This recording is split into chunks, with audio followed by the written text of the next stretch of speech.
WJZ, New York.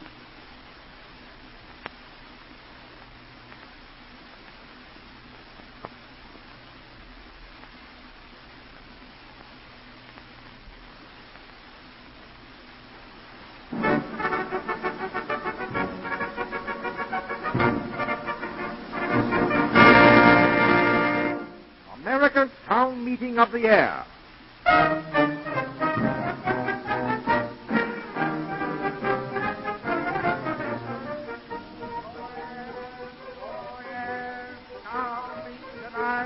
Town meeting tonight. Bring your questions to the old town hall. Which way, America? Come to meeting and talk it over. Town meeting tonight.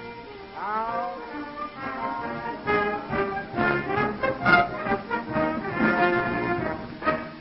America's Town Meeting of the Air welcomes you to historic Town Hall in New York City for another in a series of national forum discussions. Broadcast from a rostrum dedicated, like the town meeting of old, to free speech, honest debate, frank consideration of the problems facing America today. On the streets, in the shops, in the offices and conference rooms, wherever Americans gather, you hear opinions rise and clash. Where does labor stand today? Is the Supreme Court decision on NRA? Labor has nothing to lose. But why have 1 million men already taken wage cuts? Yes, I dispute the figures. Labor demands its right to collective bargaining. Industry has only the interest of the workers at heart. I say labor must fight its own battle. That's the American way. Oh, but if you let industry alone, labor will profit too. That's the American way. We want the Wagner bill. No. We want the Guppy coal bill. No. We want the 30-hour week. Well, then don't try to legislate it. And so the controversy flies. Now from the welter of conflicting opinions, ideas, schemes, can we as thinking American citizens plot an intelligent course of action? By hearing all sides, by drawing our conclusions from a careful hearing of the spokesman from each view. On that idea, the Town Hall of the Air is predicated. Tonight our question is, will the demands of organized labor promote recovery? It is my pleasure now to introduce the moderator of our meeting, Mr. George V. Denny, Jr., under whose personal direction these discussions are planned and executed. Mr. Denny.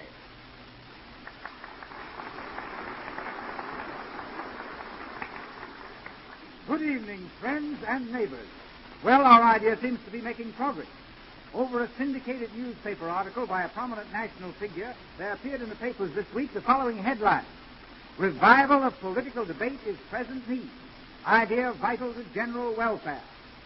The article written by General Johnson goes on to say, the revolution was crystallized by oratorical contests won by Patrick Henry. The secession movement stopped temporarily by the Webster-Hayne affair and finally pointed toward the Civil War by the Lincoln-Douglas contest. Close quote. There's one important difference, however, between the method we are following and those early political debates. In those debates, it was the object of each contestant to win the debate by gathering adherents to his cause. While it may have been necessary at the time, that method led to war. In our joint discussions on the problems facing our country today, it is not the purpose of the participants to win an oratorical contest, and there will be no appeal to class prejudice. The speakers who are with us tonight, and all who are invited to appear on this program, are sincerely interested in the welfare of the whole American people. They are interested in truth, and are trying earnestly to find a workable solution to the many perplexing problems before us. This is no academic discussion. We are dealing with immediate problems that vitally affect your welfare and mine. While there may be wide differences of opinion on the subjects before us, we are going to tackle them in the American way, through free speech and an honest and fearless interchange of opinion in open meetings. This evening we are going to discuss the labor situation. The subject has been phrased, will the demands of organized labor promote recovery? Mr. Sidney Hillman, labor leader, president of the Amalgamated Clothing Workers, and Mr. James A. Emery, attorney and general counsel for the National Association of Manufacturers, will speak for 15 minutes each. At the close of their address, questions will be received from the audience. It is my pleasure and privilege to present as our first speaker, Mr. Sidney Hillman. Mr. Hillman.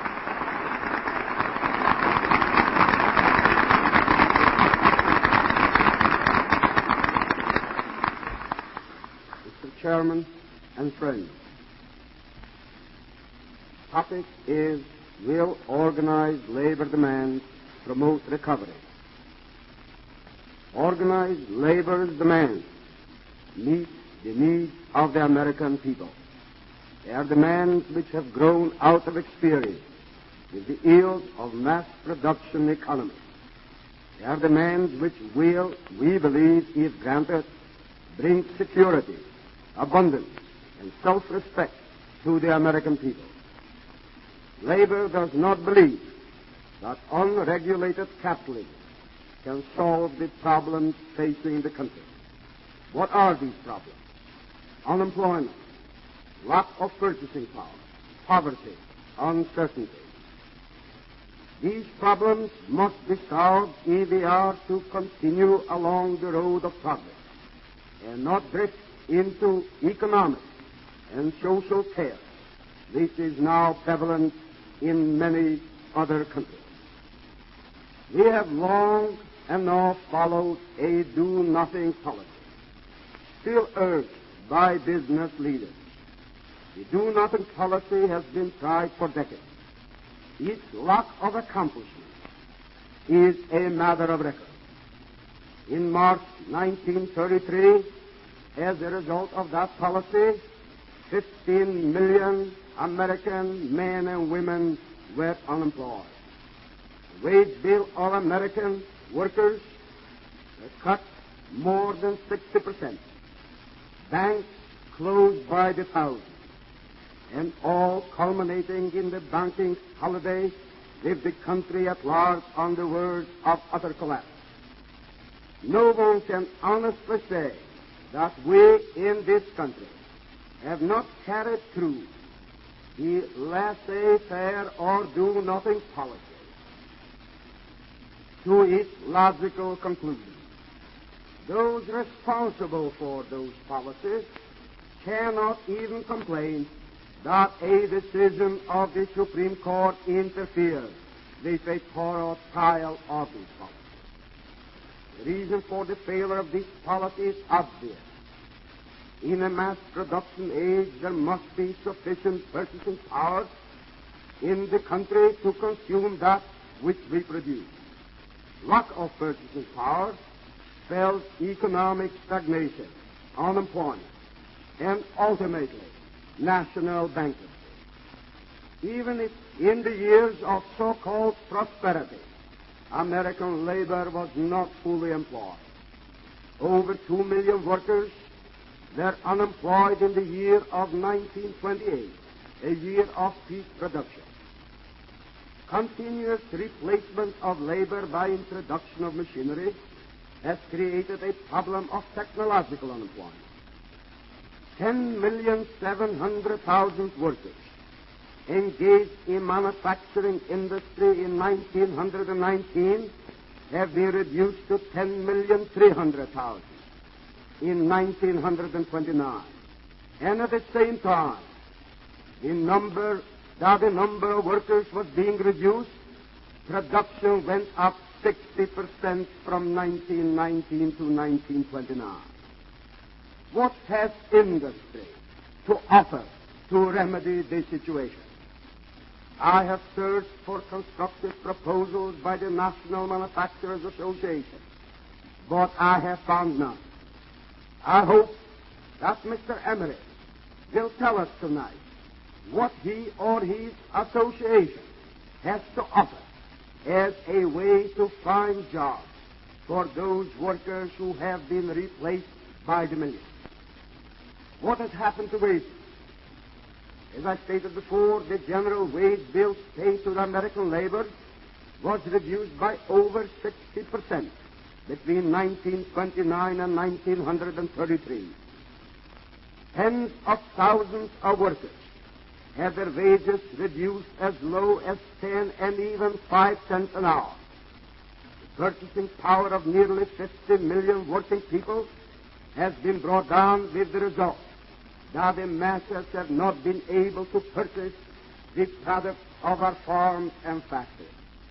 All through these times, the American people have been waiting patiently, too patiently, for the leaders of industry, finance, and the controlling political party at that time to bring forth suggestions that would make for remedy this disastrous state of affairs. All that the American people received were promises, and wait and wait. Things will right themselves. American labor does not believe that things do right themselves. A constructive program is necessary. The only way to place the millions of those who are unemployed back to work is to reduce the working day and working week. It will not merely meet the needs of the immediate emergency, but is a long-term program to meet the problems arising due to technological improvement. Our demand for the minimum wage is essential so that the American people may be guaranteed at least a minimum amount of purchasing power. Our demand for the right to organize and bargain collectively is so obviously fair and essential that it appears foolish to argue that point before any intelligent American audience. Manufacturers organize into powerful associations. Why deny American labor that very right? The right of every free citizen. Collective bargaining is recognized in every civilized country. This is the only means that labor has to place itself on an equal footing with the associations organized by the manufacturers. That right ought not to be denied to anyone. Nevertheless, it is a fact that workers have been deprived of employment, deprived of the right to a livelihood, because they exercise that right. Section 7A of the National Recovery Act was defied by most large employers. The Security Bill, which is part of labor's program, with its provisions for unemployment insurance and old age pension, is a measure which only guarantees to labor that has devoted its life to the services of industry and the country its just due. And let me say this, that especially at a time when millions and millions of people are unemployed, it is good economy to take the old and aged out from the factory and give an opportunity to those who are willing and able to work to go into the factory. Of course, should we argue very much about the need for legislation against child labor, and it is a matter of record, brought forth at hearings in Washington, that while 15 million men and women were unemployed, children by the tens of thousands were being exploited in the factories in our country. The National Industrial Recovery Act was a first attempt to bring order into our planless economic system. The fault is to be found with the administration of the Act. It is for no other reason but that it has not carried the purposes of the Act far enough. But even with the limited period of the Act and the many obstacles in the way of its administration, a great deal has been accomplished. Between March 1933 and February 1935, the payroll of the country increased 72%. Production increased 31%. And 3 or 4 million workers were added to the rolls of the employed. Compare that when the do-nothing policy of the old administration was in effect. Then practically every month in the beginning of 1933, 3/4 of a million of American labor they're added to the army of unemployed each month. Of all of these measures, minimum wage, maximum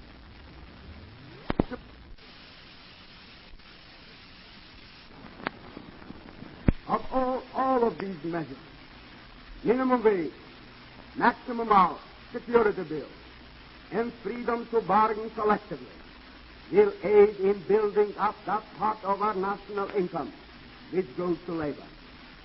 Purchasing power will be built up to the point where the products of industry will have an adequate market. Never again, we hope, will payrolls fall to the low of 1933. Yet, business interests still resist labor efforts to pull the nation out of the hole into which their policy got us into. What was the cry of business during this whole period? Not now. Times are hard. Wait until things improve. If anything was done along this line in the greatest speculative period in American history, cut down public expenditures, balance the budget, do nothing because things have always adjusted themselves. This is still the cry of most of them, though some of their leaders have advanced far enough to offer criticism of the labor program without constructive thought of their own. When I call this intellectual bankruptcy, I am using the politest language I can. It would still be within the realm of gentlemanly discourse to call it intellectual dishonor. I hope that Mr. Emery will bring forth something which will be constructive and not merely quibbling. For instance, do you cry against the Wagner labor dispute? It is stated by the opponents of the bill that the bill, if it becomes a law, will create a monopoly of labor. The gentlemen in the steel industry, members of the Iron Steel Institute, the gentlemen of the aluminum trust, and those in the automobile industry. Their three firms control 94% of the production of that industry, who have enjoyed monopoly at the expense of labor and the consumer all these years. And yet they say they are afraid that labor will create a monopoly. Of course, they are not afraid that labor will create a monopoly. What they are fearful of is that labor, when organized, may interfere with the power they now possess to exploit labor, and that's all they're afraid of. Spokesmen of the large corporations are even trying to spread the fear among the American people that if labor is given the right to organize, the granting of that right will destroy our Constitution. Of course, it is merely sham and hypocrisy. Organized business has never sponsored a program which cost it anything or which it could not control. Look through the whole range of beneficial social reforms which have given us such social democracy as we have, from our great public school system to the right of workers to organize despite conspiracy law, to the government commissions protecting the innocent against the predatory activities of business. You will find that organized business has resisted them all. And all, mind you, in the name of some high principle, such as preserving the freedom of the working man, rugged individualism, patriotism, or the preservation of the Constitution. As if the fathers of this country never thought of anything else but to have a Constitution for sweatshoppers and for no one else in the country. All this talk will not solve our problem. Our country is endowed with unlimited natural resources, a great reservoir of skilled labor, a highly developed technology, and there is no good common sense reason why millions of Americans should be deprived of an opportunity to work. Individual greed, the desire to pile up profit in the untold millions, is not a satisfactory reason, neither to labor nor to the American people. We are at the crossroads now. People of this country, if they choose, may follow, as they have done up into 1933, an irresponsible leadership. A leadership that cannot see the problems of the country because of its utter selfishness. A leadership that has never learned the need for self-control in the interest of the general good. And if they choose that course, it is my conviction that disaster is ahead of us. On the other hand, they may, as I hope they will, choose the road of planning for security and plenty for all. A ray of hope came to the country since the Roosevelt administration has attempted to bring order out of chaos. Surely we are not going back and listen to the old bedtime stories which tell us to wait and let things right themselves, to balance the budget, regardless of the millions of men and women who are starving. The American people want an opportunity to earn for themselves a decent standard of living. They want security, and they're entitled to it. I believe that the program labor has to offer will bring a solution which will be the answer to our needs. If anyone else has an alternative to labor's proposal, let him come forth and state it. Surely with our resources and ingenuity, we can abolish poverty in the midst of plenty.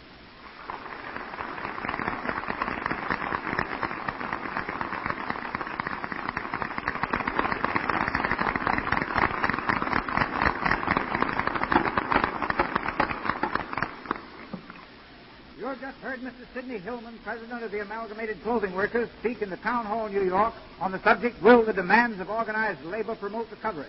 On America's Town Meeting of the Air. It is now my pleasure and privilege to present Mr. James A. Emery, General Counsel for the National Association of Manufacturers. Mr. Emery.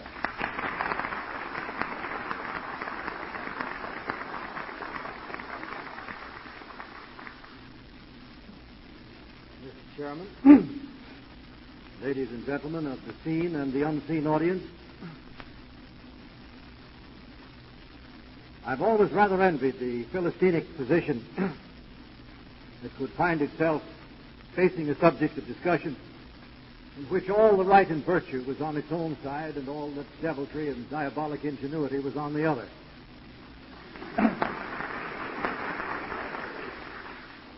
Mr. Gentleman has been somewhat vague in the outlining of his program. He's been very definite in the draft of his indictment. It often happens, however, that while one doesn't know where every road leads, he has some definite views about his own position. A boy standing on the roadside was stopped by a gentleman in a Packard car who said, "Boy, you know where that road goes?" He said, "No, sir." "You know where this road goes?" "Well, I've never been down there very far." "You know where this road to the west goes?" "Well, it passes the village, but I'm not sure there." "Well," he said, "you've been here a long time, but you don't seem to know much." "Well," he said, "I ain't lost."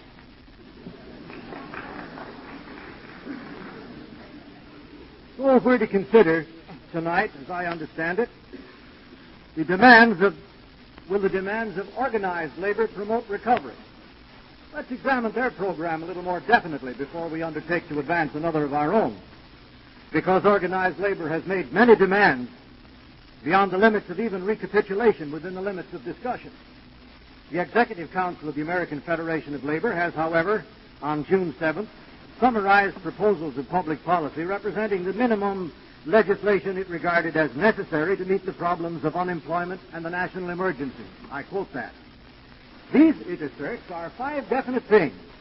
First, the enactment of a new act to replace the National Recovery Act, the passage of the Wagner-Connery Labor Disputes Bill, the enactment of the Black-Connery 30-hour week bill, the passage of Social Security legislation, and the enactment of the Guffey Coal Bill.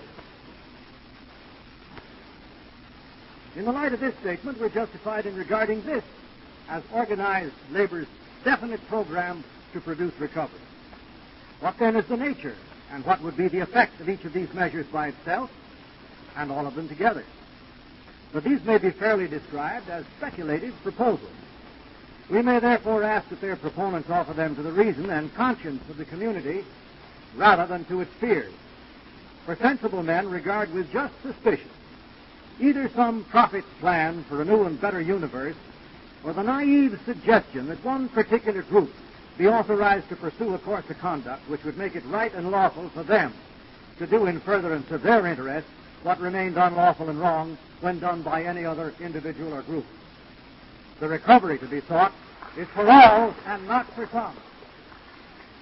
Let's examine then these 5 proposals and consider how they're calculated to operate either individually or in combination to improve existing conditions. The demand for the new NRA, as Mr. Hillman described it to you, is too vague for discussion. It expresses dissatisfaction with voluntary cooperation now proposed. It is therefore a demand for some form of compulsion to secure through federal government a return in effect of the control over local production and service which has been judicially denied. That's not merely bad law. Experience demonstrates its unworkable policy. The Executive Committee of the American Federation referred to in its statement to what is called, I quote, the advice by the Supreme Court that the Constitution in its present form stands as a barrier to social and economic progress, as Mr. Hillman suggests. The court gave no such advice. It did hold that under the commerce power, Congress couldn't run the chicken business of New York City. Organized labor,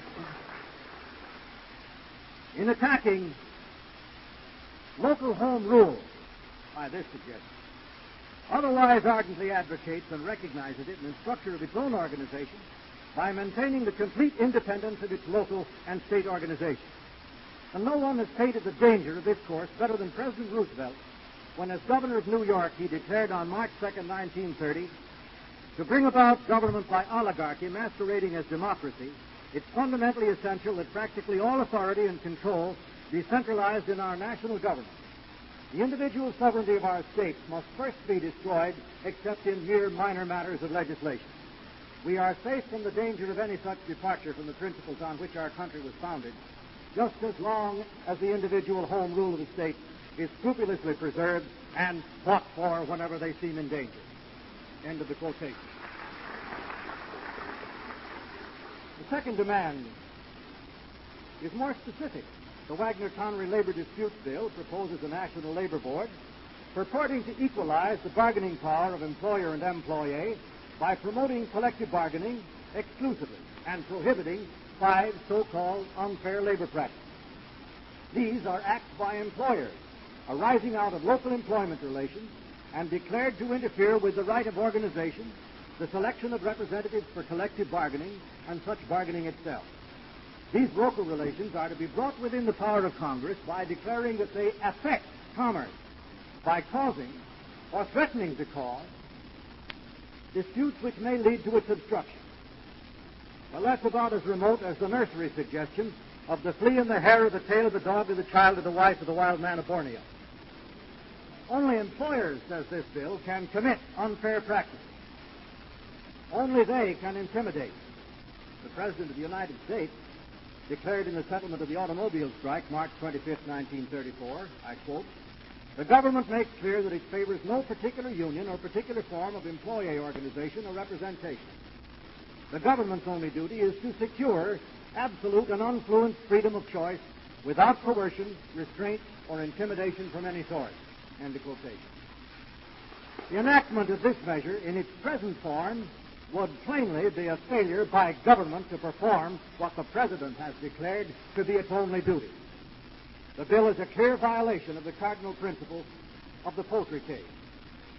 It rests upon the proposition that Congress may regulate the circumstances of local employment relations. Its proponents recognize this. For in the endeavor to remedy this plain invalidity, they have within 2 days proposed 21 amendments with growing emphasis upon the promotion of collective bargaining and putting it upon the alleged threat to the interruption of commerce. Yet organized labor fought in the court the interpretation of the commerce power which it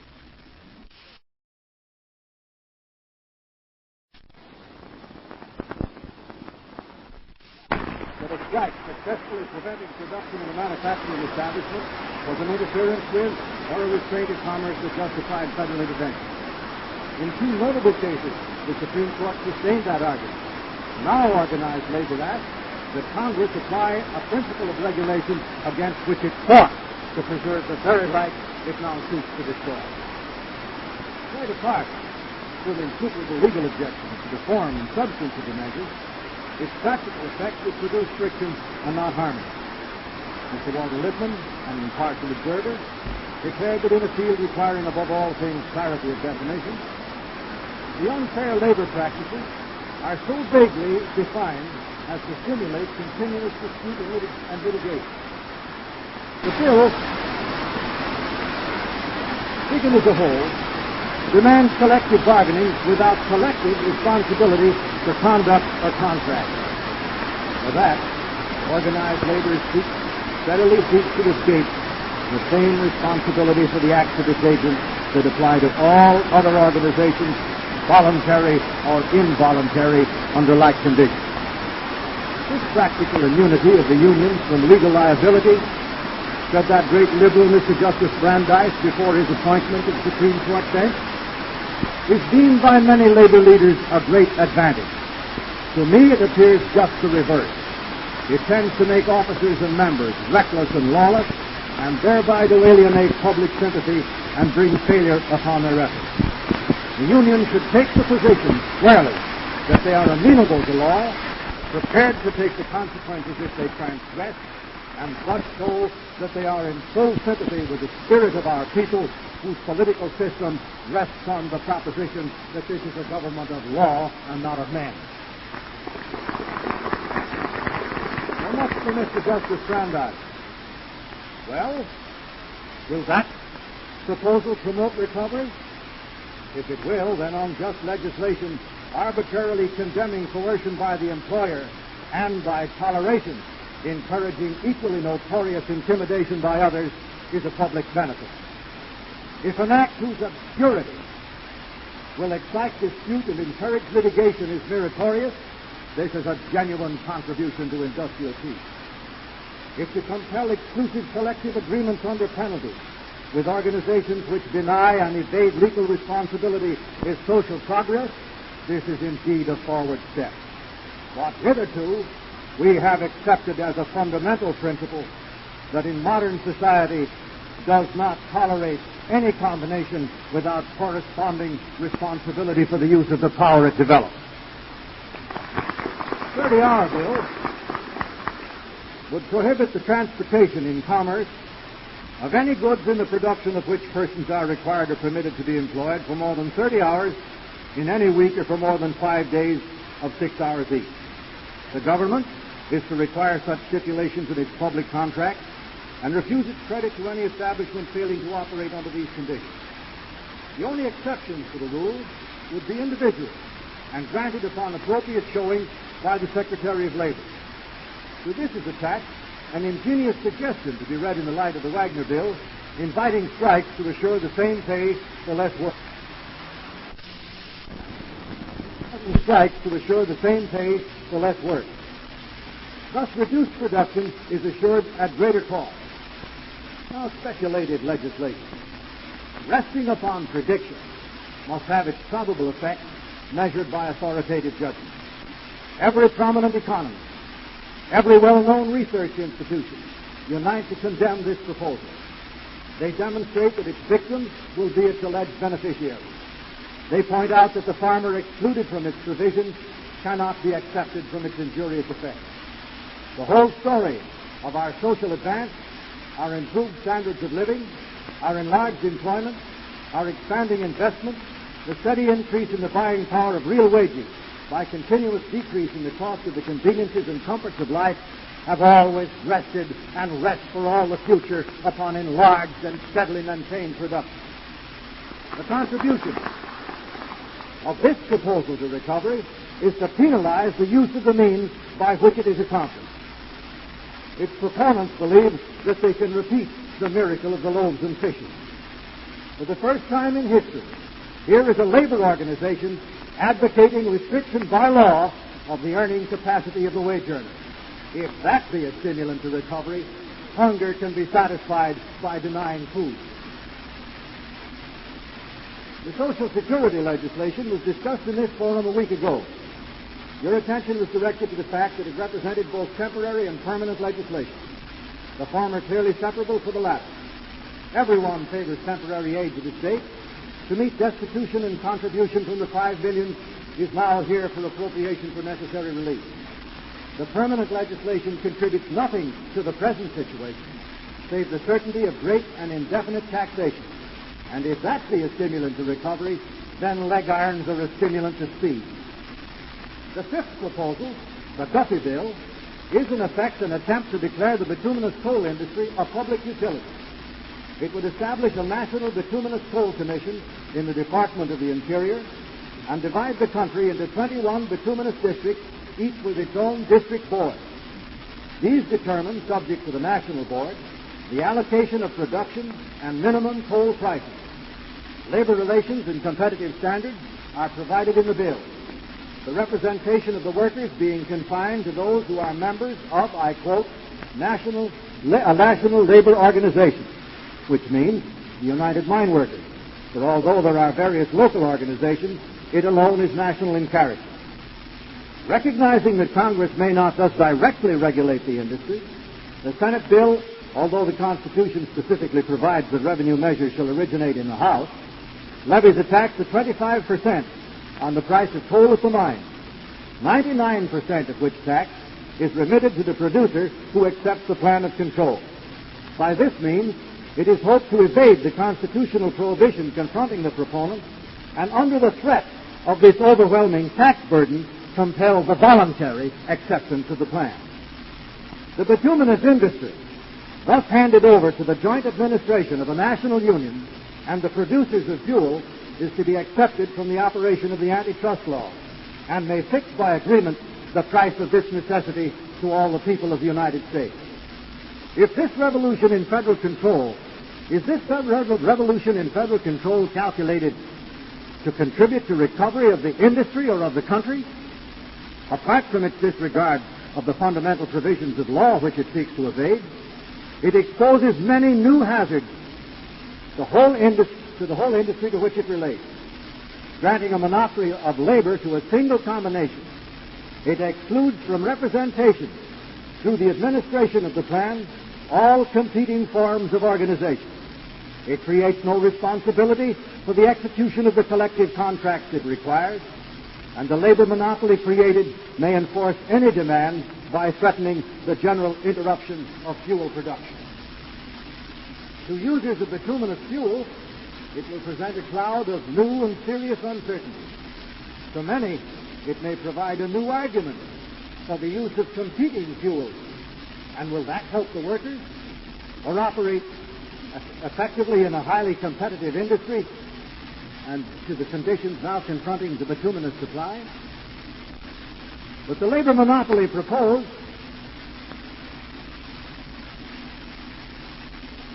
how this labor monopoly proposed may employ the power that is suggested by the existing threat publicly spread that if this measure is not enacted, we face a general strike.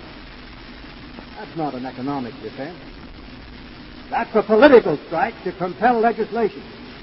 And Woodrow Wilson met the identical threat on the 27th of October, 1919, by declaring to Congress in public session, this strike is not only unjustified, but unlawful. It's precisely what the British people outlawed by the Labor Disputes Act of 1927 by forbidding any combination to put a pistol to the head of its parliament.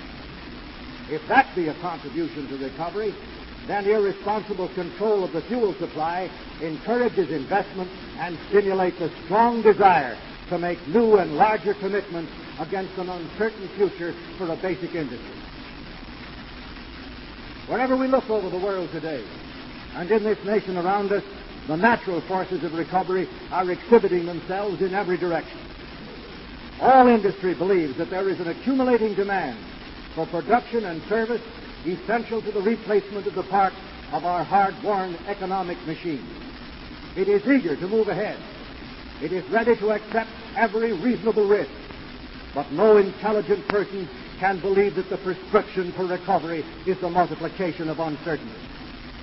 Our chief certainties right now are debt, taxation, and demagoguery. Unsound in long policy, the 5 major demands of organized labor threaten the forward movement they pretend to stimulate, and taken together, they present a gigantic barrier in the pathway of recovery.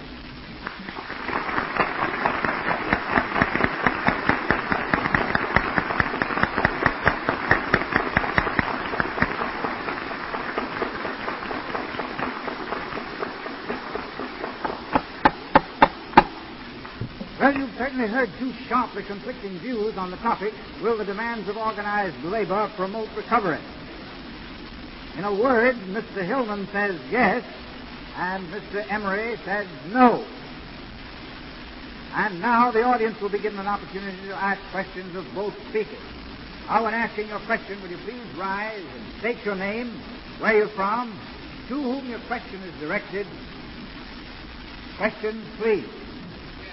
Yes, sir. My name is Douglas Miller, Amityville, Long Island. I'd like to ask Mr. Emery if it is true that employers generally oppose collective bargaining and refuse to engage. Mr. Emery, is it true that employers are generally opposed to collective bargaining and refuse to engage in it? Not true. Employers generally engage in many forms of collective bargaining and have for many years throughout the United States. It was not discovered by the present administration or by the gentlemen who act toward the subject of collective bargaining as though they were a hen that laid the first egg. On the contrary, the 2 largest employers' associations in the United States, the National Metal Trades Association and the National Founders Association, were organized in 1898 for the express and exclusive purpose of dealing with the unions in their respective industries, and did so for a number of years because before they were unable to continue their agreement. Thank you, Mr. Emery. Yes, sir. What's your name? Demotion, Manhattan. I would like to ask Mr. Hillman the question that just been asked to Mr. Emery. The question that has just been asked of Mr. Emery. Mr. Hillman, what do you say to this? I'd like to answer the question that is so well known to the New York audience. And I say, look at the record. And the record is that the large employers of labor, especially those represented by the National Manufacturers Association and our good friend Mr. Emery, have fought every attempt of labor to organize and bargain collectively.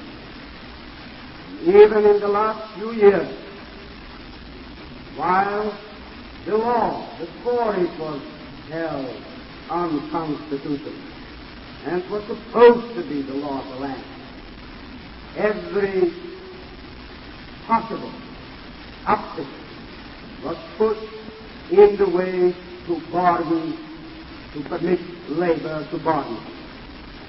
Yes, they will bargain if they can control the organization of labor.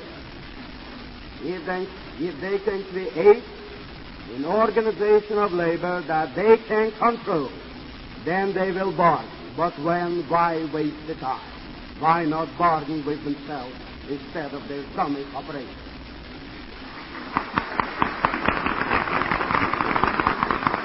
There seems to be a difference of opinion on this subject. Gentleman over here. Yes, sir. Blumenreich, Brooklyn. Mr. what? Blumenreich. Mr. Blumenreich from Brooklyn. Mr. Blumenreich. I want to ask a question, Mr. Emery. Mr. Emery seems to criticize all the suggestions proposed by labor, even the regulation by the government for a minimum wage. But I want to ask Mr. Emery whether he knows there are records in the hands of the United States Senate certain Pennsylvania employers pay to their workers as high as $2.67 per week. I also want to ask another question. Well, one question at a time. Thank you. Thank you. Mr. Emery, would you like to speak to that question? Will you repeat your last question? Dr. Fulber. The last question is, if Mr. Emery is against the regulation of wages, of minimum wages by the government, why did not the last administration prohibit a low wage, which is in the records of the United States Senate? The wages amounted to at that time, according to the press, $2.67 per week, or less.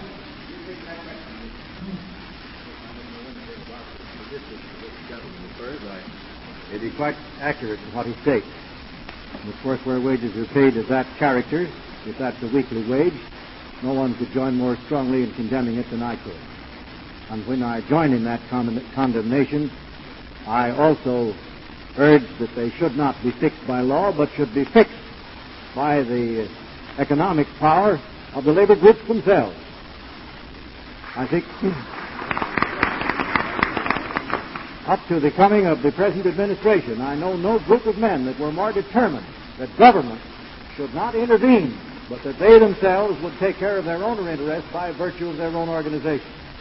It's been a complete change of front on the part of the American Federation of Labor to lay its tired head on the breast of government, and with other forms of relief, take its subsistence of the abundant life from that man and make up its mind never again to be weaned.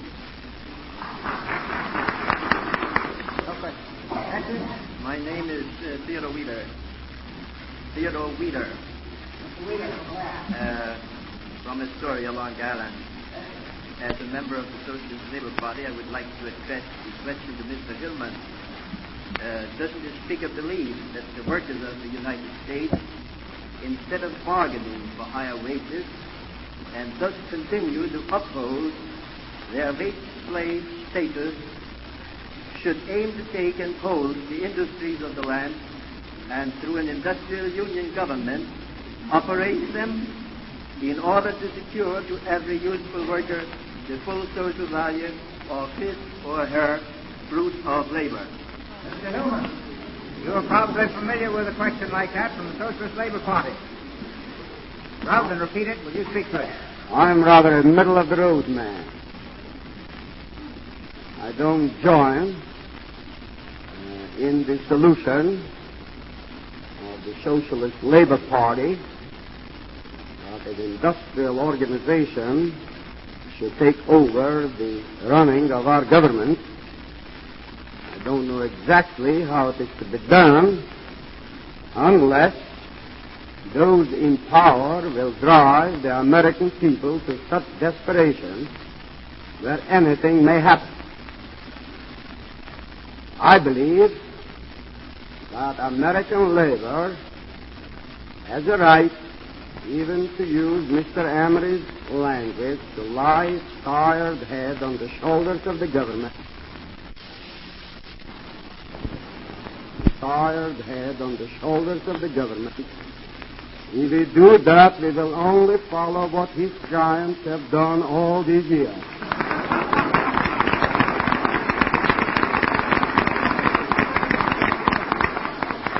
If Mr. Dawes from Chicago was entitled to $90 million of government money to hold up a bankrupt financial institution, and that is good government and proper constitution, I don't see why the American government ought not to concern itself that men and women should not be compelled to work for as low as $2.76 a week.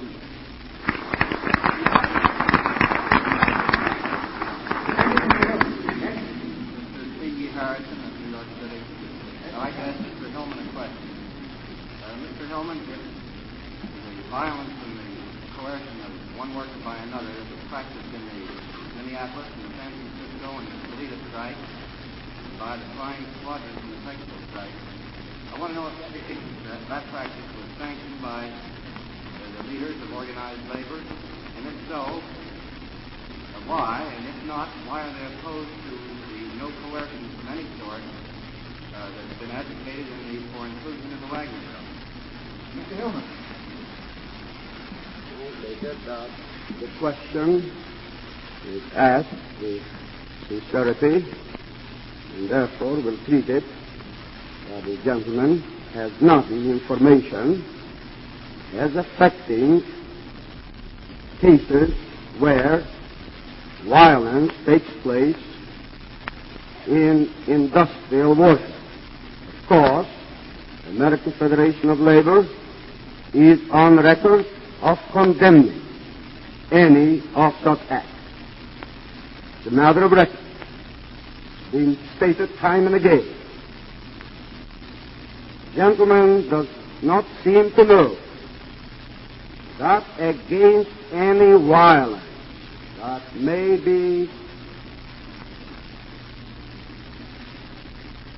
result by individuals during strike, that there is ample law in every community, that our police regulations, they have the common law, and if a person commits violence, of course there is enough law to punish him. What the Wagner-Conrad bill aims at is not that an employer should not be permitted to commit physical violence. Of course, there is a law for that. But we ask that the employer be restrained from exercising his economic power to discharge a man, throw him out of a job. That is what the bill aims at. And of course, to say that labor should also be prohibited from that kind of coercion. Labor has not that power. Labor has no economic power.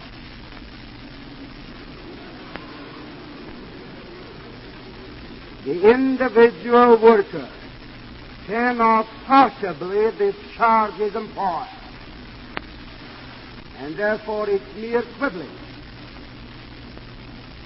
The purpose of the act of asking that the employer should not exercise the economic power, the power he has over the jobs of the men and women, to prevent them from joining into organizations of their own choosing. Henry, on that question. Henry, would you like to speak to that particular question?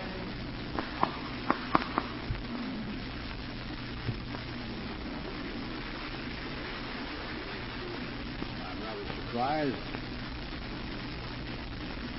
at my good friend's contradiction. If I understood him correctly in his first address, he insisted that labor should use its economic power as a matter of self-protection, and you agreed with him. Now he says it has no economic power. You wouldn't tell that to John Lewis. Not when Mr. Lewis threatens to stop the fuel production of the United States until legislation is enacted or until his demands are granted. To what purpose is the Federation of Labor organized? To what purpose is the right of boycott, of sympathetic strikes, of jurisdictional strikes, of general withdrawals from employment asserted, unless it be for the purpose of protecting the interests of the workers? And no one quarrels with a legitimate strike. The withdrawal of men from employment for the purpose of supporting a legitimate demand and the use of legitimate means are all entirely within his power. When the gentleman says that men have no economic power,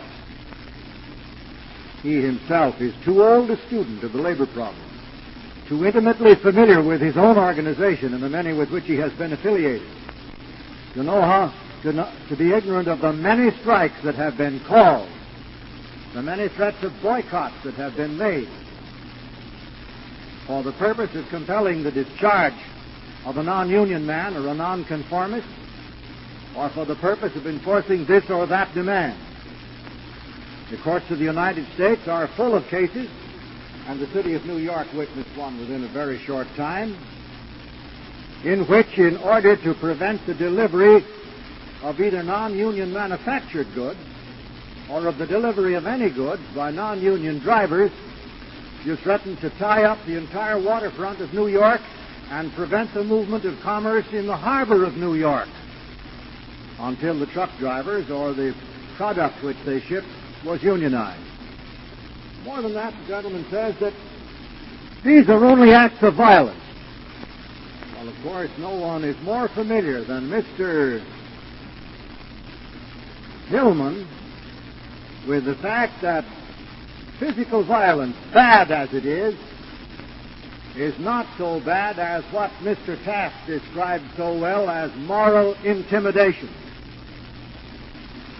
where families and men and fellow workers who do not happen to believe that the particular organization which they are asked to join is the best way of advancing their interests are followed, beset, and urged to join with the gentle intimation that it will be socially better for them and otherwise more beneficial to the general course of their life to join, while the employer is threatened over and over again with interruption of work, with disturbance, with all forms of influence which a combination can bring to bear upon him outside of physical violence as the means of forcing him into a course of conduct which not only may be unwise, but very injurious to him. These are forms of intimidation with which we are exceedingly familiar, and they are as notorious as tomorrow's sunlight. Thank you. Thank you very much, Mr. Emery. I'm sorry, our time is up. We hope that you will continue this discussion yourselves as you go home tonight, or here in the hall. We'll keep the lights on for quite some time. And those of you who are gathered round your radios throughout the country, we hope that you will continue your discussions of this subject. It is one of vital importance to our national welfare. If you want copies of this entire broadcast, including the questions, listen carefully to the instructions given by our announcer. Now, as it is characteristic of the spirit in which these meetings are held, let us, before we close, join in singing America.